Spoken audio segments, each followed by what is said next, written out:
The day my tomatoes turned against me. Last summer, I did everything by the book, watered on schedule, pulled every weed, used top-rated fertilizer. But instead of juicy, red tomatoes, I got yellowing leaves, burnt edges, and fruit that tasted like disappointment. It felt like my garden betrayed me. That's when I did something radical. I stopped using fertilizer. And what happened next?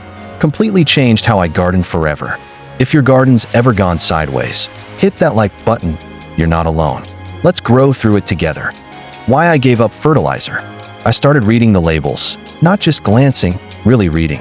And the deeper I went, the more uncomfortable I became. Ammonium phosphate, urea nitrogen, potassium chloride, words I couldn't pronounce, formulas I couldn't trace. And then came the warnings: runoff into waterways, toxicity to aquatic life, the slow leaching of minerals from the soil. I thought I was helping my garden thrive. But what if I was doing the opposite?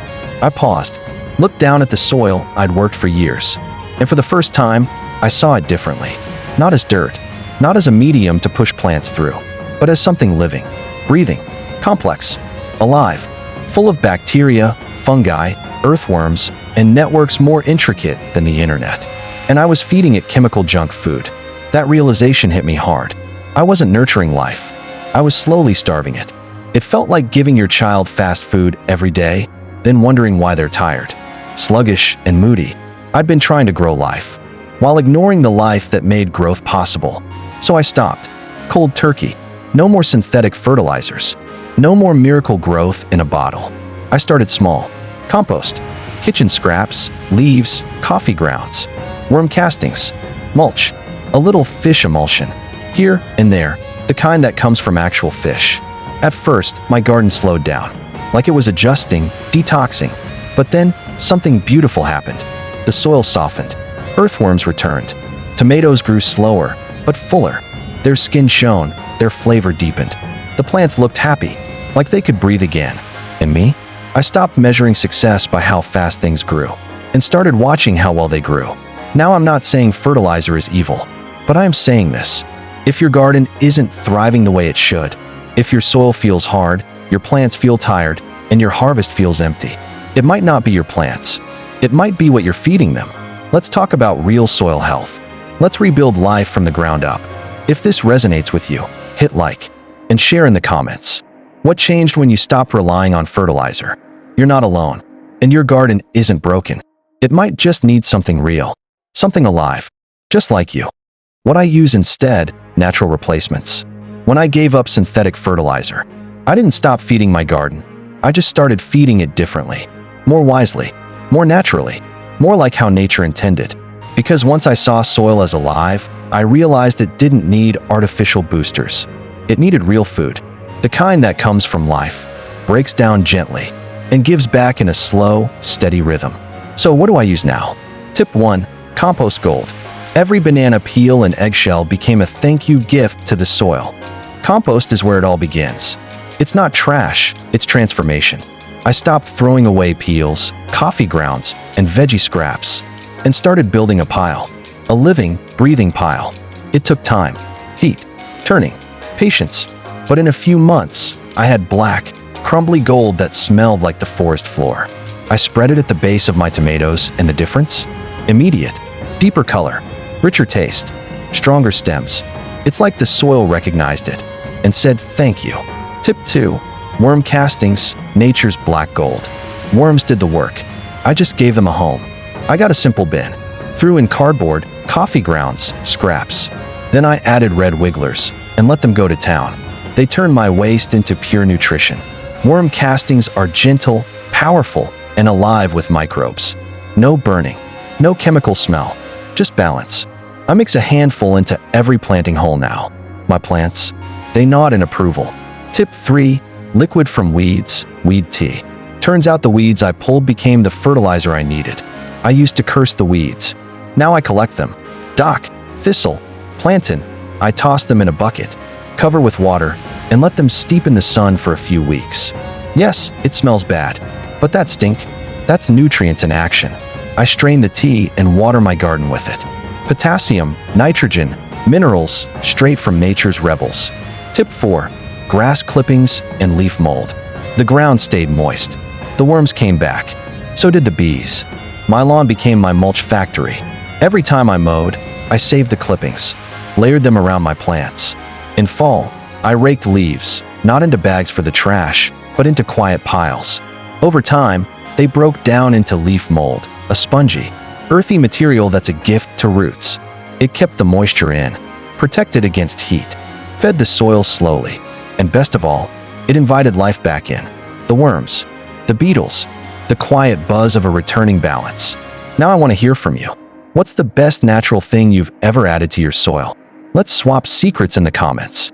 You never know, your trick might be just what someone else's garden needs. Hit like if you believe healthy soil means healthy life. Subscribe for more tips that work with nature, not against it. Because once you start feeding your garden the way nature does, you don't just grow better food, you grow a better relationship with the earth beneath your feet. What changed in my garden? I didn't expect much at first. When I gave up fertilizer, I was honestly just tired of chasing perfection. Tired of watching my plants struggle despite everything I poured into them. But something changed. It didn't happen overnight. It wasn't dramatic. It was gentle, like the way morning light slowly moves across your kitchen table. First, the color came back. Not just green, deep green, rich, alive. The kind of green that doesn't just look healthy, it feels honest. The leaves no longer burned at the edges. The soil didn't crack like before. Instead, it held moisture like a sponge, cradling each root like a mother holds a child. Then the butterflies returned, and not just one or two. They danced again, over the marigolds, the basil, the beans. Bees buzzed gently between blooms. There was balance again, movement, a quiet harmony. I'd forgotten how much life a garden could hold when we stopped trying to force it and start listening. My tomatoes, they tasted like childhood. That's the only way I can describe it. Like the ones my grandmother used to grow, warm from the sun, split at the top, slightly misshapen, but bursting with flavor. Not perfect, but real. They didn't just taste good, they reminded me of who I was and what mattered. And maybe the biggest change was in me. I slowed down, started touching the soil with gratitude instead of frustration, started noticing the small things, a ladybug here, a new sprout there, the smell of rain on mulch. I didn't just grow food, I grew faith. Faith in the soil, faith in the slow, sacred work of healing, faith that life, if nurtured gently, will always find a way. So if your garden feels tired, if you feel tired, try stepping back, try going simpler, try letting nature lead again. Sometimes, the solution isn't in doing more. It's in doing less, but doing it with love. Have you ever seen your garden come back to life? Or felt yourself come back to life with it? Share your story in the comments. Tap like if you believe in slow healing and second chances. Subscribe to grow a garden and a life that feels real. Because under every patch of tired soil, there's life waiting to return. You just have to believe in it again. What I wish I knew sooner. I used to think that growing meant adding more fertilizer, more sprays, more effort. If something wasn't working, I assumed I hadn't done enough. So I added, and added, and added. But the more I added, the more my garden seemed to resist me. Leaves curled, flowers dropped, and I wondered why. Even with all the right inputs, nothing felt quite right. What I wish I knew sooner is this. Growth doesn't always come from adding. Sometimes, it comes from stepping back, from observing, listening, trusting. Because soil isn't just a blank canvas waiting for chemicals. It's a living world, waiting to be respected.